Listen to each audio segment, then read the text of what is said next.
নন্দননগর অখণ্ড মণ্ডলীর 50 বছর পূর্তি উপলক্ষে শুভ পৌষ মাসে আমাদের সকলের প্রাণপ্রিয় প্রাণের ঠাকুর শ্রী শ্রী বাবামণির শুভ জন্ম মাসে আমরা সমবেত উপাসনার মাধ্যমে পরম দয়াল পরম দৈতের আতুল চরণে প্রার্থনা জানাবো, হে প্রভু, বিশ্বের কল্যাণ হোক, বিশ্বের কল্যাণ হোক, বিশ্বের কল্যাণ হোক।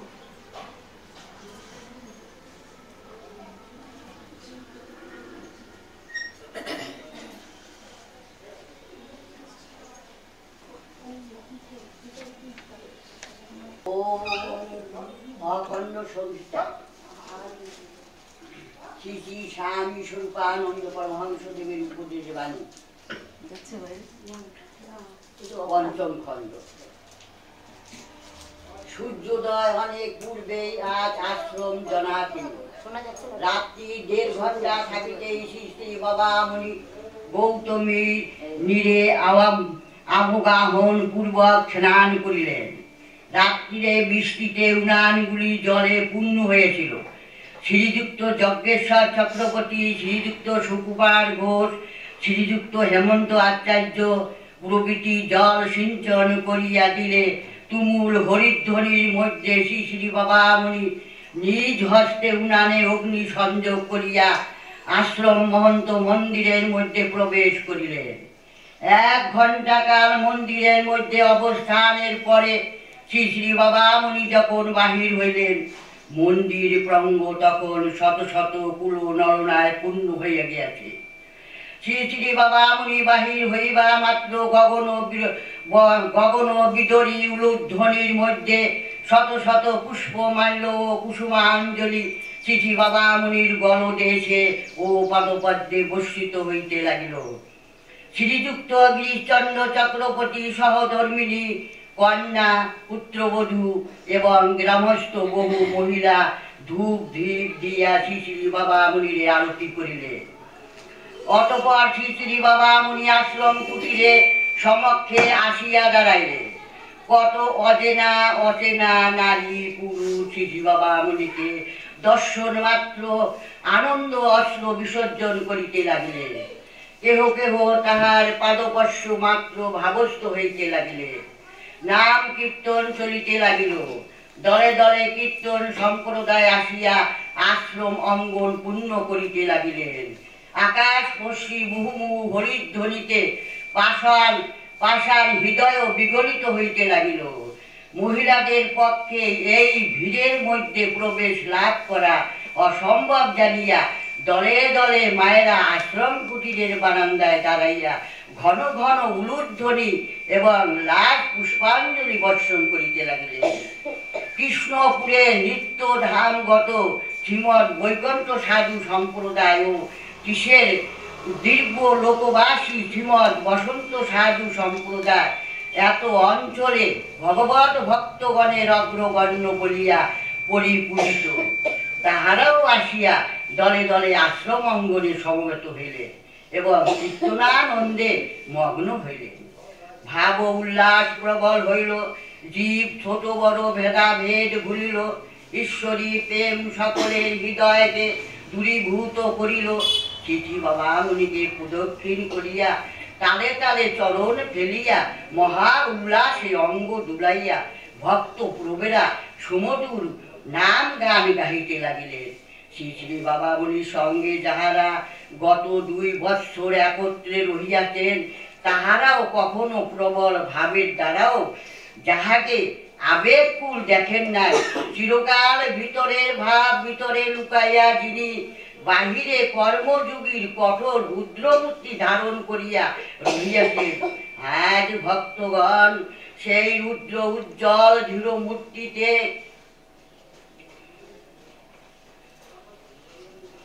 ধীর মূর্তিতে নয়নাশ্রয় ধারা সুরধ্বনি দর্শন করিল। কোন প্রকার অঙ্গ বিকাশ নাই, মুখমণ্ডলে অস্বাভাবিকতা নাই, শরীরের চালনা নাই, স্থির নিপন্ধন বিগ্রহের অর্ধমুদিত 2 চোখের কোণে শুধু অধীর বাড়ি ধারা। সহসা শ্রী শ্রী বাবা মুনি হস্ত উত্তোলন করিয়া কীর্তন থামাইতে ইঙ্গিত করিলেন। সুমধুর শতকণ্ঠে মন্ত্রমুগ্ধ শতকণ্ঠে তুমুল সঙ্গীত স্তব্ধ হইল। বিনাদ ধ্বনির ন্যায় অতি কমল কণ্ঠে অতি মৃদু ধ্বনিতে সমস্যার ব্যাপী মৌন উদযাপন করিয়া শ্রী শ্রী বাবা মুনি কীর্তনের মধুর সুরে উচ্চারণ করিলেন। হরি ওম হরি ওম হরি ওম হরি ওম। সূচি পতনের শব্দটিও শোনা যায় এমন নিবিড় নিস্তব্ধতার মধ্যে শ্রী শ্রী বাবা মুনি সেই অতি মৃদু অথচ সুস্পষ্ট হরি ওঙ্কার যেন ইন্দ্রজাল সৃষ্টি করিল। সমস্ত মৃদঙ্গ থামিয়া রহিল। শুনি কোন হস্তের মাত্র একটি মৃদঙ্গ হরিনাম উচ্চারণের সাথে সাথে লয় সংযোগ করিতে লাগিল। শ্রী শ্রী বাবা মুনি গাহিলেন, হরি ওম হরি ওম হরি ওম হরি ওম। শতকণ্ঠে অতি সঙ্গীত উঠিল, হরি ওম হরি ওম হরি ওম হরি ওম। কত সুরে কত ঢঙ্গে কত নব নব বৈচিত্র্যে শ্রী শ্রী বাবা মুনি গাইতে লাগিলেন। হরি ওম হরি ওম হরি ওম হরি ওম। সেই অনুকরণীয় সুরের যথাসাধ্য অনুকরণ করিয়া ভক্তমণ্ডলী গাহিতে লাগিলেন। হরি ওম হরি ওম হরি ওম হরি ওম। কীর্তন রসিক এই অদ্ভুত মৌনতা পথের সুর ও বৈচিত্র্যের নীলায়িত আস্বাদন দেখিয়া স্তম্ভিত হইলেন। তাল রসিক জ্যোতি পতনের আচার্য বৈচিত্র্য দর্শনে বিস্ময় মানিলেন। সকলে শ্রবণ মন প্রেম রসে সিদ্ধ করিয়া নাম প্রবাহ চলিতে লাগিল। হরি ওম হরি ওম হরি ওম হরিও। সকলের পাপ তাপ ভরণ করিয়া হরি ওঙ্কারের পুণ্য বাণী ধবলিত হইতে লাগিল। হরি ওম হরি ওম হরি ওম হরি ওম। কিতাব জ্বালা প্রসারিত করিয়া নামের মলয় বহিতে লাগিল। হরি ওম হরি ওম হরি ওম হরি ওম। আজ ভাবের আবেগে সর্বজন সমক্ষে নির্ধারিত হইয়া গেল, সর্ব সম্প্রদায়ের মহোৎসবে কোন মন্ত্র সর্বজননীর পাপ হরণ করিবে। উপনিষেধ কোন মহামন্ত্র ভারতের সাম্প্রদায়িকতা বুদ্ধি পরিকৃষ্ট বিচ্ছন্ন সাধক সঙ্গ সমূহকে একত্রীভূত করিবে। আজ অখণ্ড সাধকেরা তাহাদের নাম কীর্তনের মহৎ লাভ করিল। তুফানিয়া লিখা। বেলা 7টার সময় রামচন্দ্রপুরে বিখ্যাত ব্যাঙ্কপাসী নেতা তুফানিয়া লিখা সদল বলে আশ্রম সমবেত হইলেন। শ্রী শ্রী বাবা মুনি পাদবর্ষ করিয়া তুফানি আলী কাঁদিতে লাগিলেন।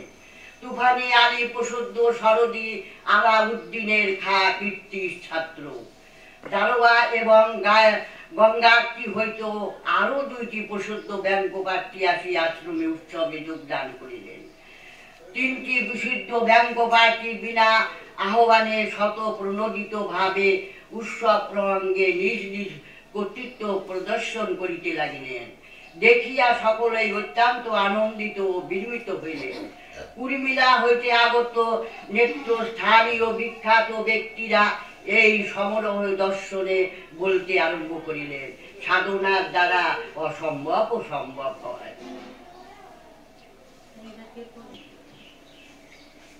ওম অখণ্ড সংহিতা বা শ্রী শ্রীমৎ স্বামী স্বরূপানন্দ পরমহংস দেবের উপদেশ বাণী, প্রথম খণ্ড।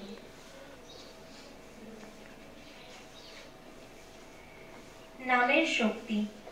তৎপরে শ্রী শ্রী বাবামণি শ্রীযুক্ত হকে দিয়া অপর এক ভক্তের নিকট একখানা পত্র লেখাইলেন। পত্রখানার কিয়দংশ নিম্নে উদ্ধৃত হইল, যথা: পথ পাইয়াছ, চলিবার আলস্য এখন যেন আর না থাকে। পরম কল্যাণের ভান্ডার ঘরের চাবিকাঠি পাইয়াছ। মণি মুক্তা সব তরিত হস্তে অধিকার ও আহরণ করিতে আলস্য করিও না। নামের বলে সব দৈবী সম্পদ তোমার করায়ত্ত হইবে। নামের মহিমায় সকল পাপ কালিমা হইতে তুমি মুক্ত হইবে। নামের জ্যোতি তোমাকে সুপবিত্র করিবে। নামের মধু তোমার জীবনকে মধুময় করিবে। নাম তোমাকে ভগবৎ প্রেম দান করিবে এবং কামদগ্ধ চিত্তে শান্তি সুধা বর্ষণ করিবে। নামে একান্ত নির্ভর করো এবং নামের অমৃত রস প্রাণপণ সাধনের বলে আকণ্ঠ করিয়া পান করো। জীবন সংগ্রামে সর্বাপেক্ষা সহায় তোমার কে? রিপু দমনে সর্বাপেক্ষা প্রধান অস্ত্র কে? জীবনের পূর্ণতা সাধনে সর্বাপেক্ষা প্রধান উপাদান কে? জানিও উহা ভগবানের নাম। প্রবৃত্তির কোলাহল যখন তোমার বিরুদ্ধে প্রবলতম, তখন নামই তোমার সম্বল। কাম ক্রোধাদির পরাক্রম যখন তোমার উপরে অপরিসীম, তখন নাম তোমার অব্যর্থ পাশুপত অস্ত্র। জীবন গঠনে যখন তুমি অক্ষম অসমর্থ, তখন নামকে পরম পুরুষার্থ বলিয়া জানিও। নামের অপরিমেয় মহাশক্তি দ্বারা নিজেকে লাভবান করিয়া লইতে নিয়ত অবহিত থাকিও। লোকে তোমায় সাধু বলে বলুক, ভণ্ড বলে বলুক, ঠাট্টা বিদ্রুপকে ভগবানের আশীর্বাদ মনে করিয়া সানন্দ চিত্তে গ্রহণ করিও। তোমার একনিষ্ঠা বর্ধনের জন্যই শ্রী প্রভু ঠাট্টা বিদ্রুপের আয়োজন রাখিয়াছেন। লোকমতের বিরুদ্ধতা দ্বারা তোমার ইষ্টনিষ্ঠায় বর্ধিত হইবে। ভগবান শক্তের ভক্ত। মফস্বল হইতে একজন ভক্ত যুবক আসিলেন। শ্রী শ্রী বাবামণি তাকে জিজ্ঞাসা করিলেন, সাধন ভজন কেমন চলছে রে?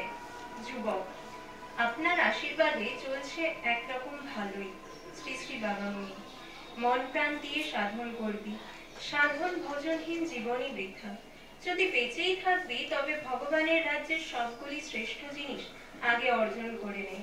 শান্তি হচ্ছে ভগবানের সর্বশ্রেষ্ঠ দান, সেইটি আগে তার কাছ থেকে আদায় করে নে। অমনি তো আর দিতে যাচ্ছেন না তিনি। তুই যখন কেড়ে আদায় করবার চেষ্টা করবি, দেখতে পাবি নিজের সেধে এসে তিনি দিচ্ছেন। রামপ্রসাদ বলেছেন, আয় মা সাধন সমরে, দেখি মা হারে কি ছেলে হারে। সত্যের ভক্ত কিনা, তিনি শক্তিমানকে ভালোবাসেন, তাই শক্তিমানকেই সব দেন, তেজ দেন, বল দেন, কীর্তি দেন, সৌভাগ্য দেন। এ যেন to carry coal to Newcastle, তেলা মাথায় তেল দেওয়া। দুর্বলকেও তিনি দিতে চান, কিন্তু দুর্বল যে নিতে জানে না, নিতে পারে না। নায়ক মাত্তা বলহীনেন লভ্য, শক্তিমান হ বীর্যশালী হ।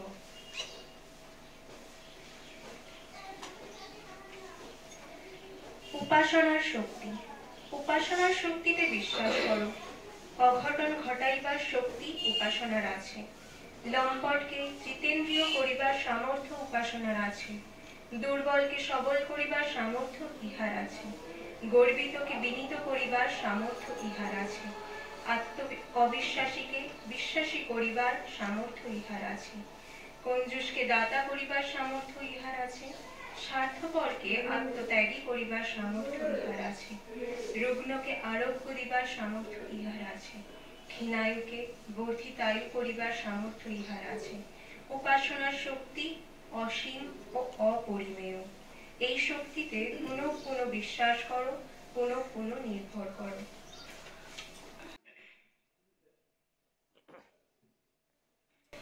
ওম অখণ্ড সংহিতা বা শ্রী শ্রী স্বামী স্বরূপানন্দ পরমহংসদেবের উপদেশ বাণী, দ্বিতীয় খণ্ড। নাম জপে বিধিনিষেধ। নাম জপ সম্বন্ধে প্রশ্নের উত্তরে অদ্য শ্রী শ্রী বাবামণি কুমিল্লার জনৈক ভক্তের নিকটে যে পত্র লিখিলেন, তাহার মর্ম নিম্নে অনুলিখিত হইল। নাম জপ সর্বত্র, সর্ব অবস্থায়, সর্বভাবে চলিতে পারে। ঠাকুরের ঘরে বসিয়াও জপ করা যায়, পায়খানায় বসিয়াও জপ করা যায়। ভগবানের নাম অপবিত্র স্থানকেও পবিত্র করে। নাম মাটিতে বসিয়া, চৌকিতে বসিয়া, রেলে, স্টিমারে, বাজারে বসিয়া, দাঁড়াইয়া, হাঁটিতে হাঁটিতে, সাহিত্য অবস্থায় নাম নেওয়া যাইতে পারে। নাম পরের দ্বারা শ্বাস প্রশ্বাসের সঙ্গে সঙ্গে বাহ্য ও অভ্যন্তরে কুম্ভকারী পথ চলিবার সময় পায়ের তালের সাথে সাথে বা হৃদ স্পন্দনের সঙ্গে জপ করা যাইতে পারে। গুহ্যমূলে, লিঙ্গমূলে, নাভিমূলে, হৃৎপিণ্ডে, কণ্ঠমূলে, ভ্রূমধ্যে, মস্তিষ্কে, অনন্ত ঊর্ধ্বে, অনন্ত অধোদেশে, যেখানে ইচ্ছা মন রাখিয়া নাম জপ করা যাইতে পারে। কিন্তু অপবিত্র স্থানে বসিয়া জপ করা অপেক্ষা পবিত্র স্থানে বসিয়া জপ করা ভালো। কোলাহল পূর্ণ স্থানে বসিয়া জপ করা অপেক্ষা নির্জন স্থানে জপ করা উৎকৃষ্টতর। মালা বা করে জপ করা অপেক্ষা শ্বাসে প্রশ্বাসে জপ করা অধিকতর সুগম। অন্যত্র মন স্থির করিয়া জপ করা অপেক্ষা ভ্রূমধ্যে মন স্থির করিয়া জপ করা অধিকতর ফলপ্রদ। সাহিত্য অবস্থায় অপেক্ষা পথ চলিতে চলিতে জপ করা ভালো। চলন্ত অবস্থায় অপেক্ষা দণ্ডায়মান অবস্থায় জপ করা ভালো। দণ্ডায়মান অবস্থায় অপেক্ষা উপবিষ্ট অবস্থায় জপ করা ভালো। যখন উত্তম ভাবে জপ করিবার সুযোগ পাইবে, তখন উত্তম ভাবেই করিবে। যখন তাহা পাইবে না, তখন যেমন ভাবে পারো তেমন ভাবেই করিবে। কিন্তু উত্তম সুযোগ সৃষ্টি করিবার জন্য পুরুষাকার প্রয়োগে কখনো শীতল পর্যন্ত হইবে না। নামের ফল। নামের ফল অন্ধবিশ্বাস নয়, নামের ফল জ্বলন্ত বিশ্বাস। নামের ফল প্রত্যক্ষ দর্শন। নামের ফল অভ্রান্ত সত্য। নামের ফল পূর্ণ জ্ঞান। জ্ঞান বর্জিত অপ্রত্যক্ষ অমানবিক বিশ্বাসকে বিশ্বাস বলিয়া মনে করিও না। উহা অবিশ্বাসেরই নামান্তর। নাম তোমাকে এই অবিশ্বাসের দুশ্ছেদ্য জাল প্রসার হইতে উদ্ধার করিবে। শিষ্যই গুরুর প্রতিমূর্তি। আমার ফটোর কথা লিখিয়াছ, কিন্তু আমার পৃথক ফটো দিয়া প্রয়োজন কি? তোমরাই তো আমার ফটো, তোমাদিগকেই দেখিলেই আমাকে দেখা হইবে। তোমাদের প্রদীপ্ত জীবনই আমার জীবন, তোমাদের তেজস্বতাই আমার তেজ বীর্য। নাম জপের উদ্দেশ্য। পত্রের অনুলেখক প্রশ্ন করলেন, নাম জপের উদ্দেশ্য কি হওয়া উচিত? শ্রী শ্রী বামনী বলিলেন, নাম জপ সর্ব উদ্দেশ্য হতে পারে, তবে অসৎ উদ্দেশ্যে নাম জপ করা উচিত নয়।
আমি স্বরূপানন্দ বলছি।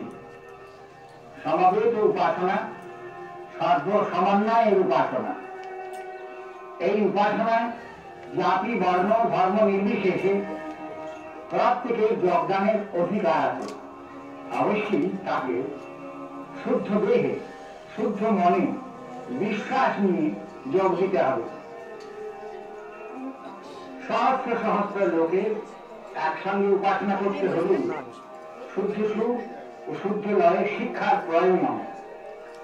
এই উদ্দেশ্যে সমবেত উপাসনা এই স্টেরিও রেকর্ড করা হয়েছে।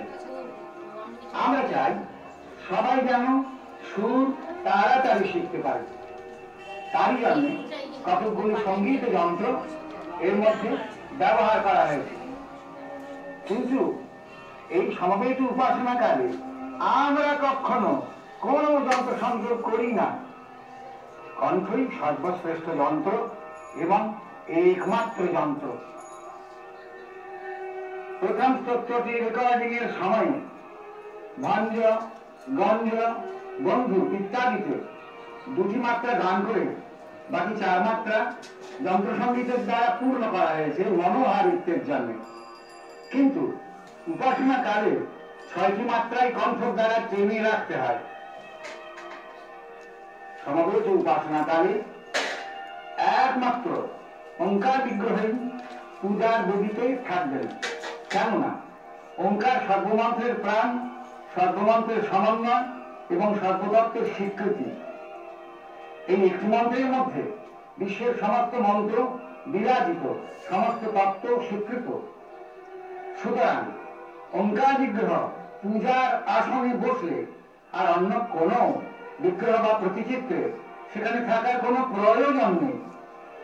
আর নানাবিধ বিগ্রহ বা প্রতিচিত্র এক জায়গায় জড়ো করলে কৌলিন্য অকৌলিন্য নিয়ে দ্বিধা আসবে।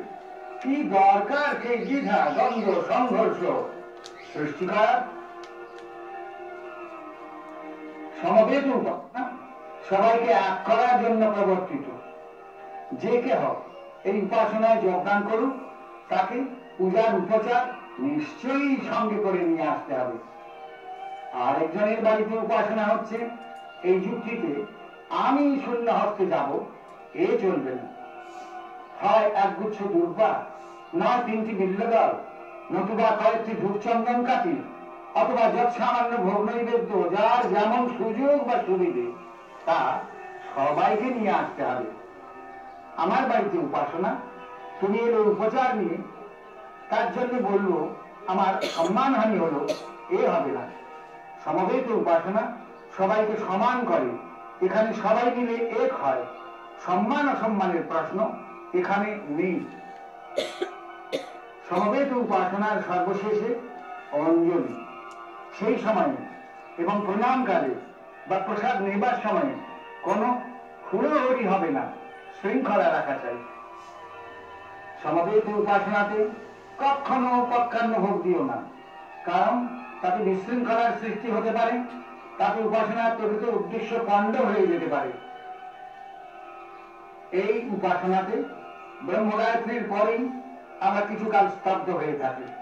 তখন আমরা জগন্মঙ্গল সংকল্প করি, মনে মনে ভাবি ওম জগন্মঙ্গলোহং ভবামি, আমি জগতের মঙ্গলকারী হচ্ছি।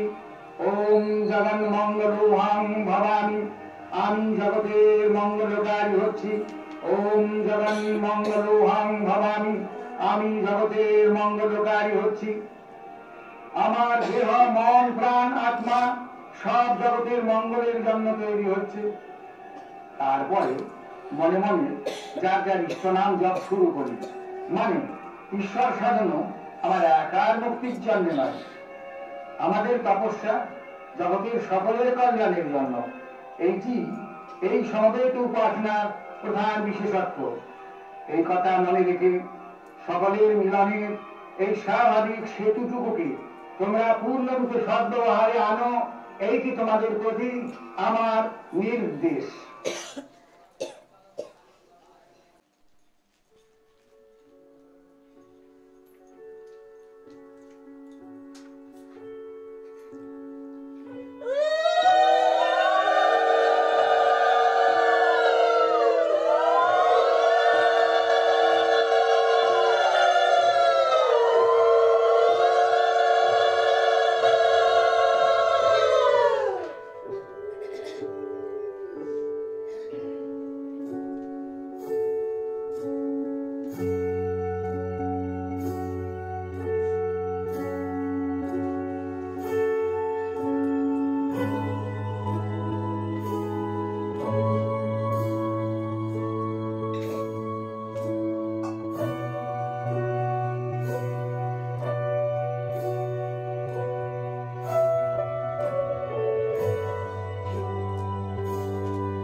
মাসি দাও মাসি